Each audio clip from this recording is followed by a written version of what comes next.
square feet, and he's like, Jesus Christ, you go from an alley to an airport hangar. Okay, so I want to set up this video a little bit before we get into it.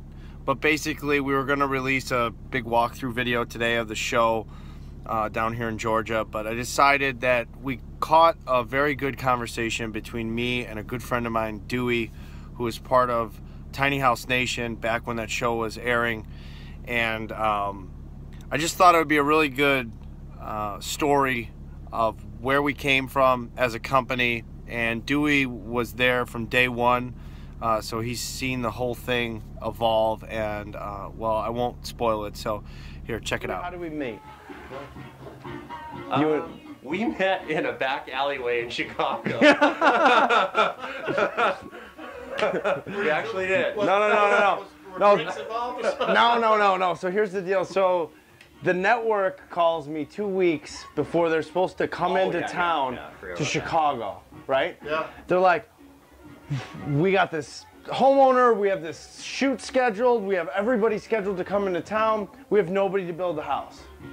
And I'm like, I never built a tiny house before. Like, it's just like a normal house, it just has wheels on it, it's super simple. And the production manager at the time was like giving me the hustle, and I bought it. Are you gonna mention his name? What was his name? No, it's Calvin. Oh! So Calvin goes, come on, it's super easy. And then I'm like, all right, I'll do it. So then I did a huge trade out where the other builder ran away with the people's money. Yeah. So we donated like $10,000 worth of labor, and then the customer paid us for all the material and stuff like that to do the house. Hey. Good. What's happening? So, sorry, did I just walk in? You're totally fine.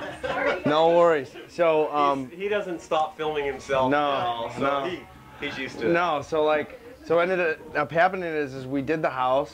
We scrambled all the people together. They rolled into town like a bag of gypsies, and I never met a wilder group of people. And then you all did not know each other before any of this. No. Wow. So then here's what happens. So it's Thursday night, right? And I'm used to being like a regular general contractor. Like this is not Operation Tiny Home. This is the TV network, Tiny House Nation. So they had this set designer, this guy Brian, right? Yeah. And he goes. You know, we got to finish this. I'm like, well, I got the painter coming back tomorrow, and he's smoking a cigarette. He takes one last drag of his cigarette. He's like, and he flicks down the ground. He goes, fuck that. We're finishing this tonight. And I look at Dewey, and Dewey looks at me, and I go, and I'm like, is this for real? And he's like, yeah, this is for real. This is how we roll. Get the beer, let's go. And it's like 4 in the morning, and we're like caulking and painting and finishing this house, but we got it done. We did the reveal, and at the end of the whole thing, they're like, you're like one of like 2 people. The other guy's Dewey, who actually finished the house on time. I'm like, what happened to you? He goes, I got a job out of it. And 3 years later, look awesome. at this. We're these really grifter friends. That's how you met, though. Was that first weekend in that house in Chicago? Yeah. Wow. You really, you helped. We were kind of in a bind there. Didn't really have anybody, so. No, it was fun. No, I mean, we've been friends ever since. Yeah, so we did. And then we did 2 more with you? 2 more, yeah. So the funny story, tell them what happened when you came back for round 2. I don't remember. Well, when I went from an alley to... Oh, yeah. All of a sudden, he's got this huge facility. Six months later. So that's when you said an alleyway. This is where y'all started building the house, was really in an alleyway. No, really, in the alley. The house didn't fit in my shop. We've done them alleyways. We built them in tree nurseries. We built the first house outside of my shop in Palatine, Illinois. The house couldn't fit inside, so we built it in the back alley of the shop. They come back 6 months later. I'd sold like 9 or 10 homes by then, and we're in an airplane hangar that's like it's probably 70 or 80 wide by like 180 deep. Anyways, it comes out to 10,000 square feet, and he's like, Jesus Christ, you go from an alley to an airport hangar. And, so you work around the clock, and then once you're through, you just roll them out of there. So it was, and it's been 3 years later, and we got 20 people now, and we're doing 4 houses a month, and really blessed.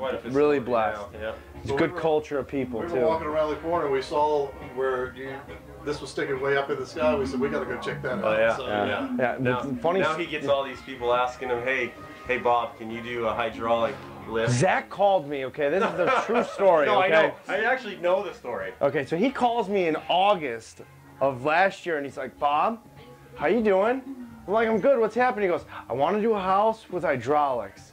And I'm like, dude, what? He's like, no, I got the guy who's going to make the pistons. That's all figured out. We just need to build the house. I'm like, Zach, I'm 6 months out right now.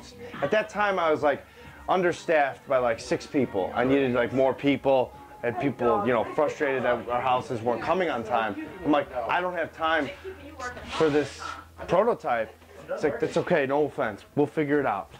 And I've been following it ever since. And I got here, and the first thing I said to him, I was like, dumb hydraulics don't work. He's like, yes, they do. You got really hurt yesterday. But no, I know he's like, Bob's coming over here. I'm taking out all those screws.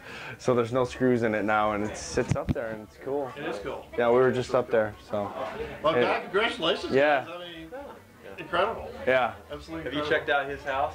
He's tight and tiny. He's tight. The little champagne, white house. Champagne. It's got a champagne colored siding on the outside. Over there now. Yeah, it's Champagne. It's really That's like it's mid-century modern. How's that? Chartreuse. That's Champagne. Mid-century modern. How's that? That's great. Thank you. All right. All right, Bobby. We'll mosey on.